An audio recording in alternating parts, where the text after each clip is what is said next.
Bible online ပုံမှာရှိနေကြကုန်တော့လေးစားတမှုထားပါတော့ကိုသိရှိဆီယန်ပန်ကိုမမလည်းခင်ဗျာ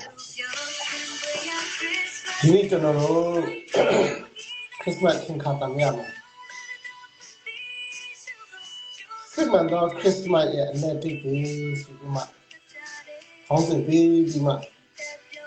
ခရစ်မတ်ရဲ့အကြောင်းကိုလေ့လာဖို့ကျွန်တော်ပြင်ဆင်ထားပါတယ်လို့ကျွန်တော်နာမည်ကဆရာကြီးနော်တောင်းပါကျွန်တော်တို့လက်ရှိကနေဒါနိုင်ငံဆိုတာကိုဒီမှာနေတယ်ဒီမှာဘုရားတကာဘုရားဘုရင်တကာဘုရင်အရှင်တကာအရှင်တခုကဒီလိုတော့ကောင်းနေမြကြီးစကြောင်လာတက်မဲ့တက်ရှိရောင်းချုပ်ရင်းဆိုလို့ဖန်ဆင်းပိုင်တာအုပ်စုတော့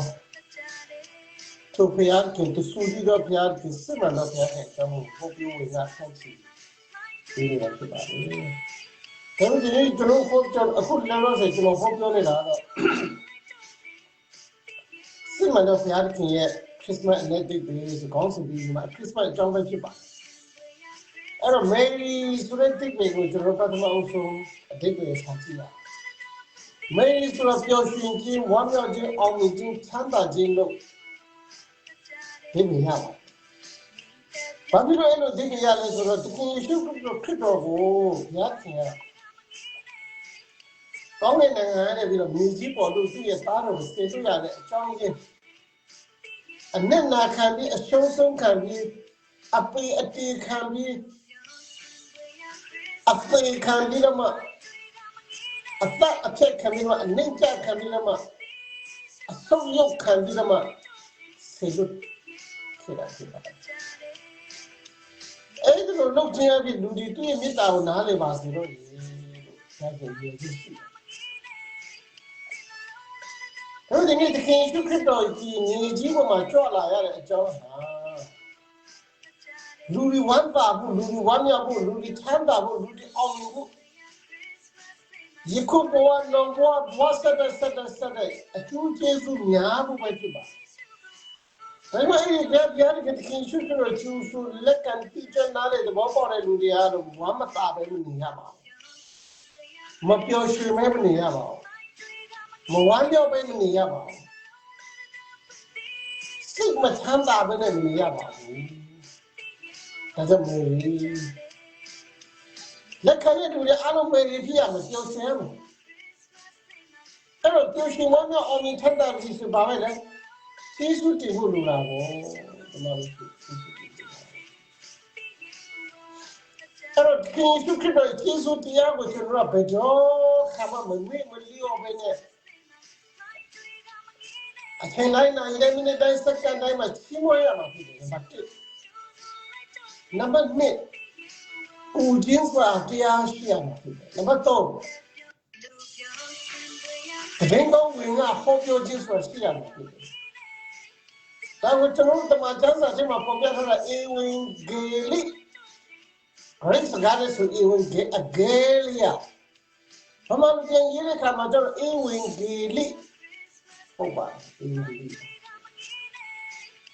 ဒီဘခိစကားကဘာမှမပါတာနေမဆိုဖယားကြီးကောင်းရတဲ့အကြောင်းကိုပေါ်ပြဝင်ရတဲ့စီဒါမှမဟုတ်တခင်ယေရှုခရစ်တော်ဘုရားရဲ့သူလာပြီးတော့ပေါ်ပြတင်နေသွားတဲ့အရာကိုစိတ်တိုင်းဝင်မှာပေါ်ပြဖြန့်ချီခြင်းဖြစ်တဲ့ကောင်းတဲ့ခြင်းကိုကောင်းတဲ့ခြင်းအစားပြောပေါ်ပြဝင်မှာဖြန့်ချီခြင်းကိုဖြန့်ချီခြင်းကိုယုံကြည်လို့ပေါ့ဒါကြောင့်ဒီနေ့ကိုချင်းစာတရားဆိုပြီးတော့မှကျွန်တော်တို့ဒီ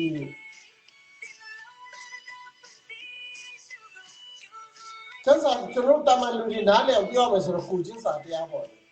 နော်ဒါပေမဲ့ကျွန်တော်တို့ဖြစ်တဲ့မှာကျန်းစာဆရာကျန်းစကားအတိုင်းပြောမယ်ဆိုတော့အနေဆုံးတော့အမှုပါဒနာလို့ဆိုလို့ပါ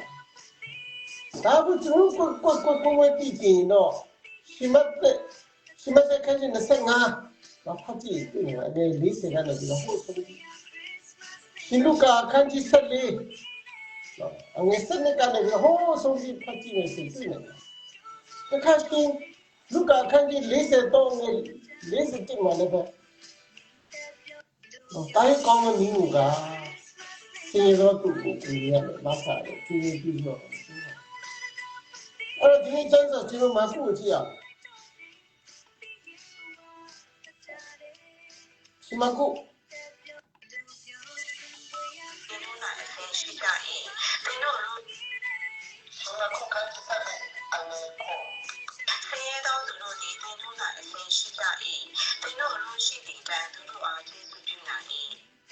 အဲ့တော့ဒီကိစ္စကတော့ဘာလို့လဲတက်သွားခဏီမှာ你结果嘛，现在比嘛做啊，老孙在我家什么做啊？但肯定没啥丢那些那个，手手别开比嘛，搞那边再多肯定嘛。都马开的是哪些？现在路的没路的，你的就是。哎，来我家的嘛做啊，再结果你哪里看嘛？就白白打打路的嘛，飞往人家就是飞往走路的，路塞到嘛，那别个没搞来了。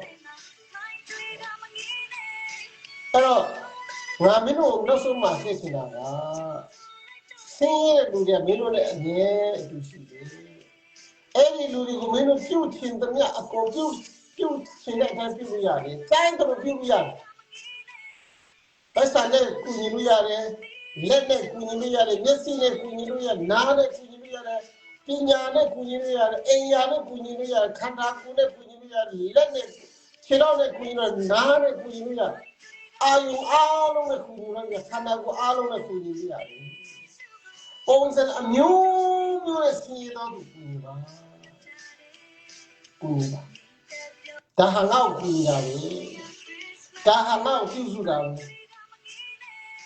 ဒီလိုနဲ့ဒီမှာခိုင်းနေ25မှာလည်းအနေဖွင့်ထားတာဖြစ်တယ်။စက်ကြောက်။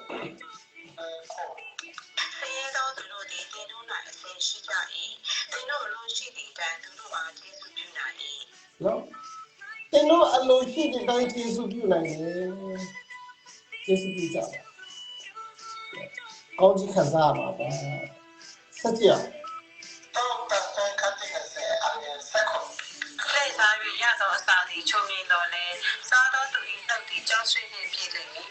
လေသာရရတော့အစာဒီချုံနေတော့လည်းပဲကြောက်စစ်ဂဲနဲ့ပြီလေတဲ့စင်ရသားကိုလင်းညာစားတော့မယ်စင်ရသားကိုခိုးစားလင်းစားဖဲ့စားအခုကြားပြန်ဆိုတာလည်းကြီးတယ်တော့မှမရှိဘူးအဲ့ဒီကြားပြန်ကချမ်းသာတဲ့လူကစင်ရသားကိုအကုန်လုံးမထမ်းဘူးဘယ်လိုလူစားလို့ပြီးတော့လိမ်ပါပဲတကြိုက်ရလက်ကြိုက်ရငါမူရကြပြားရခွာမှာပြီးတော့အဲ့ဒါမှစိုးတင်ဒါပေမဲ့တော့ဆိုတော့ချမ်းသာလားဆိုတော့ချမ်းသာဟိုကျုံကဖမ်းနေကြည့်တယ်သူတက်ခဲအခုတချို့ဒီဒီထားဖို့ညနေလာထားဖို့လုပ်နေတယ်သူတို့ချက်ပြင်းတဲ့ဟိုးကြောင်ကြီးကြောင်ချမ်းမှာကပ်ပြီးတော့လိန်စားကြဆင်းရဲသားတွေလိန်စားကြအဲ့တော့လိန်စားတဲ့အရာတွေတဲ့စားလို့ကောင်းပေမဲ့နောက်ဆုံးတော့ဘာဖြစ်လဲအန်ဒီရှိတယ်ညနေရေးအေးဆင်းရဲသားတွေပြေကဆွကြည့်ကြတော့တဲ့ဆင်းရင်တွင်ကိုလည်းစာရေးကိုလည်းအောင်မြင်ချမ်းသာတယ်ဆက်ကြည့်အောင်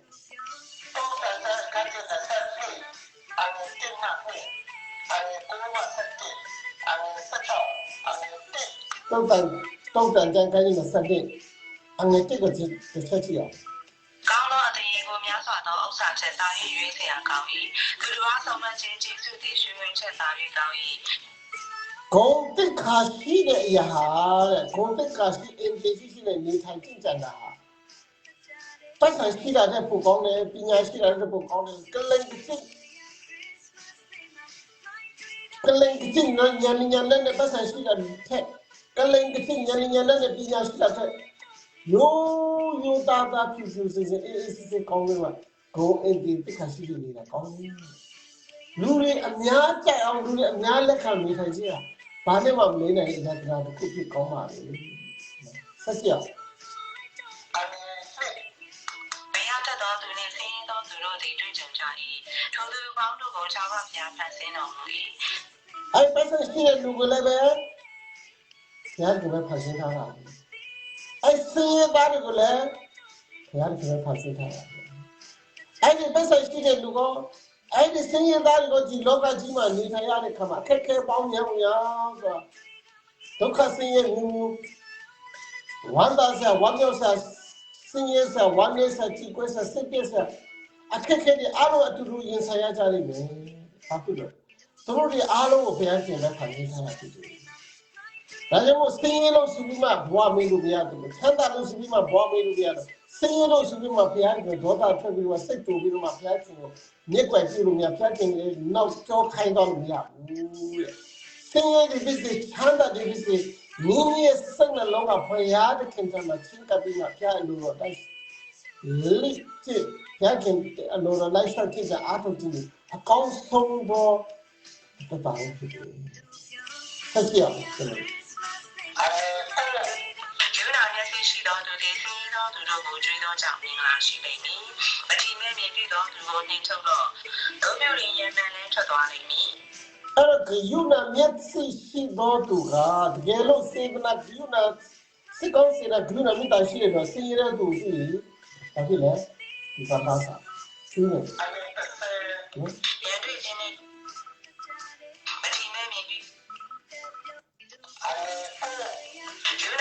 ရှိသောသူသည်ဆင်းရဲသောသူတို့ကိုကြွေးသောကြောင့်မင်္ဂလာရှိလိမ့်မည်။ဂယုဏစေတနာမိသားရှိတဲ့လူတွေဟာတဲ့ဆင်းရဲသားတွေကိုနေတဲ့ခါမှာမကျွေးပဲနဲ့မနေနိုင်ဘူးမပေးပဲနဲ့မနေနိုင်ဘူးမကူညီပဲနဲ့မနေနိုင်ဘူးမလူသားပဲနဲ့မနေနိုင်ဘူးမပေးဆက်ပဲနဲ့မနေနိုင်ဘူး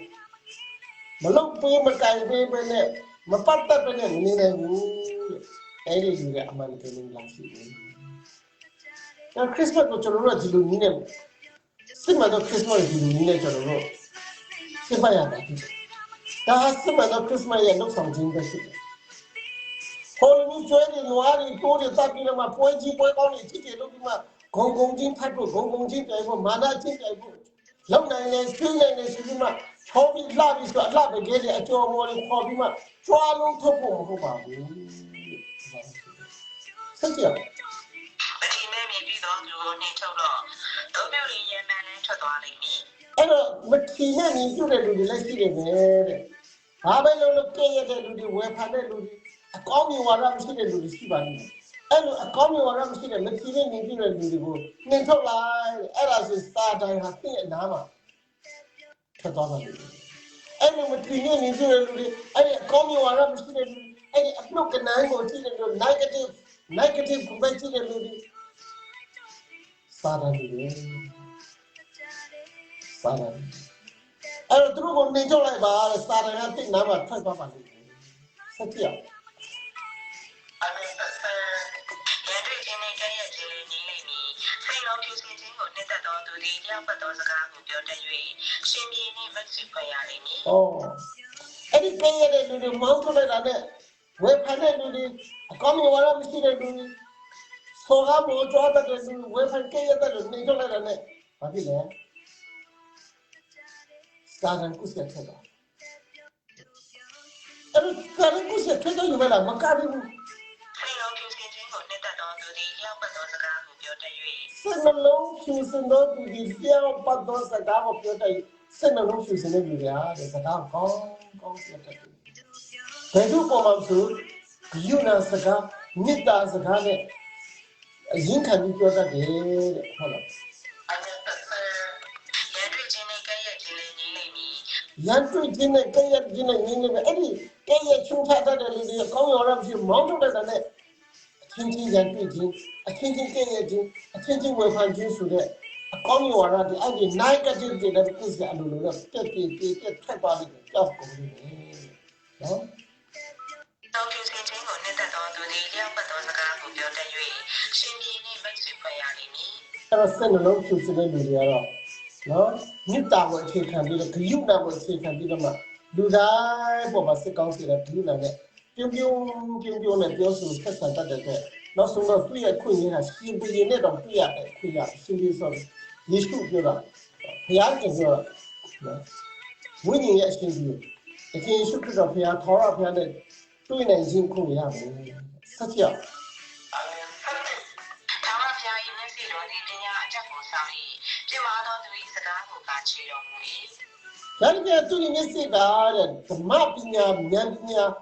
ဒီနှုတ်ကပတ်တော်ပညာ တမကျန်းစာနဲ့ဆိုင်တဲ့ပညာရှိလားမရှိလားဆိုတော့သိချာကြည့်နေတယ်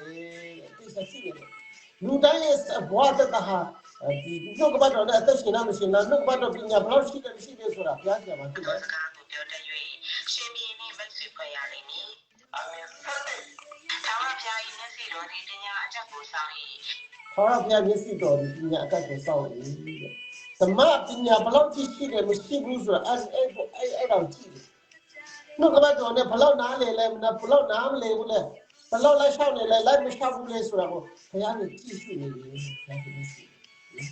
ပြီးတော့အာတော်သူ၏စကားကိုကချီတော်မူ၏မာတော်သူ၏စကားကိုကချီတော်မူအဲ့ဒီ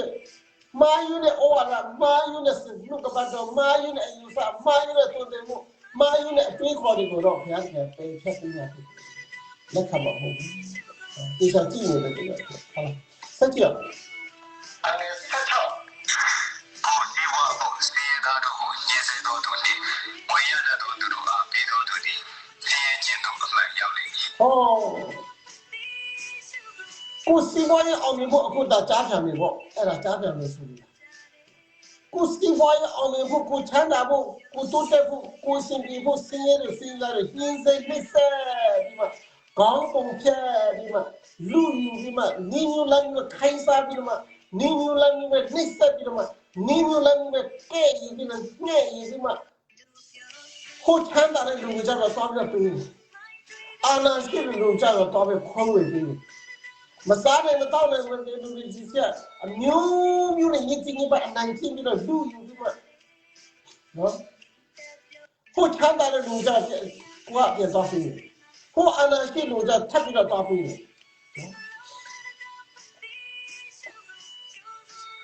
အဲ့ဒီလူတွေကဘာဖြစ်လဲ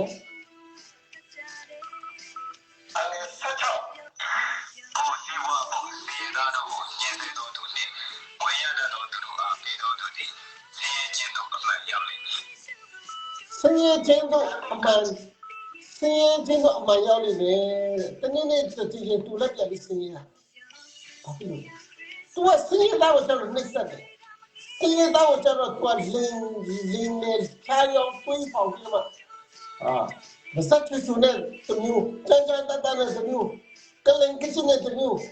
ကြောင်ကြနဲ့တမျိုးဆင်းရဲတာကိုကျွန်တော်မကြွေးချင်ဘူးဆင်းရဲတာကိုကျွန်တော်မပေးချင်ဘူးဆင်းရဲတာကိုကျွန်တော်မကူညီချင်ဘူးဆင်းရဲတာကိုအလကားပဲခိုင်းစားချင်တယ်ဆင်းရဲတာကိုကျွန်တော်တွေးထွေးချင်တယ်ဆင်းရဲတာကိုကျွန်တော်ရှောက်သွားချင်တယ်ဆင်းရဲတာကိုကျွန်တော်မမြင်အောင်ဆောင်းချင်တယ်ဆင်းရဲတာကိုကျွန်တော်ခရုမစိုက်ချင်ဘူးဆင်းရဲတာကိုကျွန်တော်မကြွေးချင်ဘူးဆင်းရဲတာကိုကျွန်တော်လက်မခံချင်ဘူးမပတ်သက်ချင်ဘူးဒါပေမဲ့ပတ်သက်ရှိလူကြတော့ကူညီစီတယ်ပတ်သက်ရှိတဲ့လူကြတော့ပတ်သက်ချင်တယ်ပတ်သက်ရှိတဲ့လူကြတော့ကျွေးမွေးစောင့်ရှောက်ချင်တယ်ပတ်သက်ရှိတဲ့လူကြတော့ထပ်ပြီးတော့မှအဖက်ဖက်ကကိုယ်ကတောင်းနေဆောင်အဲ့ဒီလူတွေတော့တင်းနေကြည့်လောကကြီးမှာလည်းသူထပ်ပြီးဆင်းရဲသွားနိုင်တယ်လို့ဆင်းရဲခြင်းဆိုတဲ့တန်ကိုသူခံရနိုင်တယ်လို့အဲ့သွားတဲ့ခါမှာသူ့ရဲ့ဝိညာဉ်ကတော့အမှန်တကယ်လည်းနေတဲ့ကဆင်းရဲခြင်းအတိတ်ခံရတယ်ကျွန်တော်ရှင်ရဖို့ကိုတင်ကြည့်အောင်အနေဆက်တော့ယူနာမရှိရာကိုခန်းကြီးအနေဆက်တော့ရှင်ရကိုခန်းကြီးနဲ့အနေဆက်တော့မှာကြတော့ယူနာမရှိတော့သူဒီယူနာကိုမရပဲတရားစီရင်ခြင်းကိုခံရလိမ့်မည်ယူနာဒီတရားစီရင်ခြင်းကိုအောင်၍ဝါကြွားတတ်၏အဲ့တော့ဂယုနာမရှိတဲ့လူတွေကဂယုသူကိုယ်လည်းဂယုနာရဲ့အကျိုးကျေးဇူးကိုမခံရဘဲနဲ့တရားစီရင်ခြင်းကိုခံရမယ်ဂယုနာရှိတဲ့လူတွေတော့အောင်မြင်ခြင်းခွင့်ရမယ်ဂယုနာမရှိတဲ့လူတွေကတော့ရှုံးမြင်ခြင်းခံရမယ်ဖတ်ကြည့်အောင်အားကောင်းလို့ကြမ်းလိုက်နော်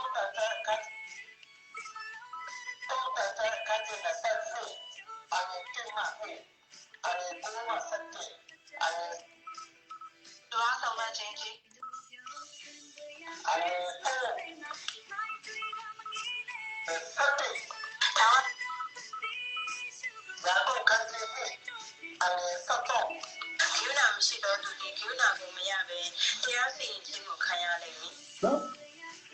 ရခုခန်းချင်းနဲ့ငယ်ဆက်တော့မှဂယုနာမရှိတဲ့လူတွေကဂယုနာရဲ့အခွင့်အရေးကျေးဇူးကိုမရပဲအကျိုးကျေးဇူးမရပဲတရားစီရင်ခြင်းခံဘ ဘုရားခင်ပြန်ပြီးမှသူ့ကိုဒဏ်ပြန်ခတ်မယ်လို့ပြောတော့ဘုရားခင်ပြန်ပြီးတော့သူ့ကိုပြန်ပြီးဂယုဏမရှိတဲ့အလီအားလျော်ဆိုဂယုဏမရှိတဲ့အခိုက်အလျောက်ပြင်းတဲ့ဝေဒနာပြင်းတဲ့တန်ငရဲကြီးသူစင်တဲ့ခါဂယုဏရှိတဲ့လူကယူနာဒီတရားစီရင်ခြင်းကိုအောက်ဟဲ့ဝါကြွားတတ်၏ဟောဂယုဏဒီတရားစီရင်ခြင်းကိုအောင်ရဝါကြွားတတ်၏ဂယုဏစေနာမေတ္တာရှိထားတဲ့လူတွေတော့တင်းနေကြည်ကြည်ကြ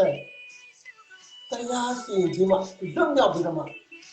ငရဲထဲမှာလွတ်မြောက်ပြီးတော့ဒုက္ခဆင်းရဲထဲမှာလွတ်မြောက်ပြီးတော့အောင်မြင်၍ဝါကြွားတဲ့အကြောင်းကိုဖြစ်စေရမယ်ဟုတ်တယ်ပါစီရာကိုကန်စီအမေဒါတော့ကျွန်တော်ဒီနေ့လောကကြီးထဲမှာဂယုဏသိအရေးကြီးတယ်တကယ်ရွှေကတော့အမှန်တကယ်ကျူးကိုအမှန်တကယ်လက်ခံတယ်အမှန်တကယ်ကျူးလို့ချိမနဲ့အမှန်တကယ်ကျူးတင်တယ်ဆိုအဲ့ဒီကိုချင်းစာတရားရှိတယ်အဲ့ဒီအငြင်းဆုံးတဲ့အမှုတာကတော့မလွဲမသွေမိမိတက်ဆွမ်းတယ်ကိုဆွမ်းရှိတဲ့ဉာဏ်ဆွမ်းရှိတဲ့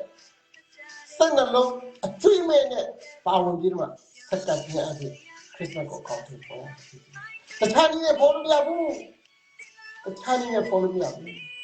အဲ့ဒါကတော့နံပါတ်1ဖြစ်တယ်နောက်ပဲပတ်ကနေစပြီးတော့နံပါတ်3နော်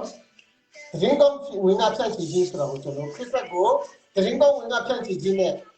ပြုလုပ်ရတယ်ဆိုတဲ့နေ့စဉ်ကိုလည်းကျွန်တော်ဆက်ပြီးလာတော့ဖို့ရှိတယ်။ခုချင်းစာပြန်တဲ့ပတ်သက်တဲ့အရာတော့ဒီနေ့နောက်ဆုံးပဲ။အားလုံး Merry Christmas အကြောင်းကိုသိသိချာချာနာနာကကနာနာတိတိကျကျနားလည်တော့ကျွန်တော်ကောင်းချင်တဲ့အနေနဲ့ပြပါစီ။ Merry Christmas to you all.